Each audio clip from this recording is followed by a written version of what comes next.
महाराज जी, भक्ति, साधना, दिव्य शक्ति और सिद्धियों के विषय में एक साधक को क्या दृष्टिकोण रखना चाहिए? क्या भगवान की सच्ची भक्ति से स्वतः आध्यात्मिक शक्ति प्राप्त होती है?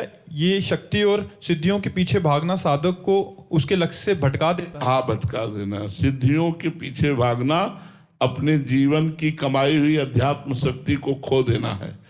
और अगर जो अध्यात्म शक्ति उसे भगवान में ही अर्पित कर दे और भगवान का प्रेमी बन जाए या ब्रह्मबोध ज्ञान प्राप्त हो जाए तो वास्तविक अध्यात्म शक्ति का प्रयोग ठीक हुआ।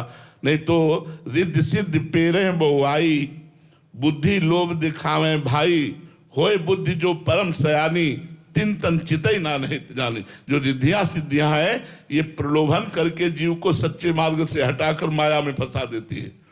चमत्कार दिखाकर लोगों को प्रसन्न करके रुपया पैसा मान प्रतिष्ठा बस इसी में रह जाता है। अध्यात्म इसके लिए नहीं है। अध्यात्म सच्चिदानंद भगवान से प्रेम करके रोने के लिए है। अध्यात्म आत्म स्वरूप में स्थित होकर अपने ब्रह्म स्वरूप को जानकर मोक्ष प्राप्ति के लिए है। इसलिए सच्चा साधक वही है जो इन सिद्धियों की चक्कर में न फंसकर भगवान के मार्ग में चलता है। प्रियंक जी बुलंदशहर से। श्री हरिवंश महाराज जी। महाराज जी, कबीरदास जी महाराज जी कहते हैं कि गुरु मूर्ति गति चंद्रमा, शिष्य नैन चकोर, 8 पहर निरखत रहें गुरु मूर्ति की ओर।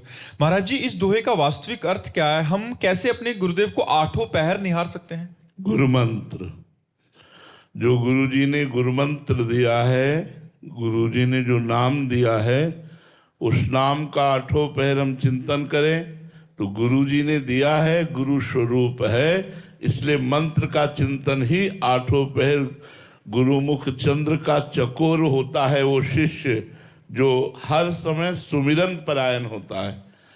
गुरु के समीप बैठकर 8 पहर मुख देखना असंभव है, क्योंकि गुरुदेव की भी एक दिनचर्या है।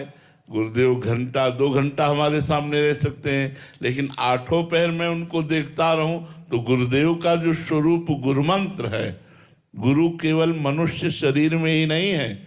गुरु अखंड मंडलाकारम व्याप्तम एन चराचरम तत्पदम दर्शितम एन तस्मै श्री गुरुवे नमः।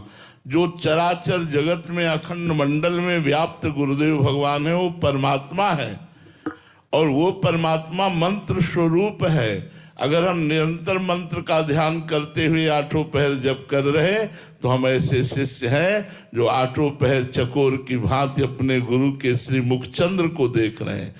गुरु आकाश की तरह सर्वत्र व्याप्त तत्व है। ब्रह्मानंदम परम सुखदम केवलम ज्ञानमूर्तिम द्वंद्वा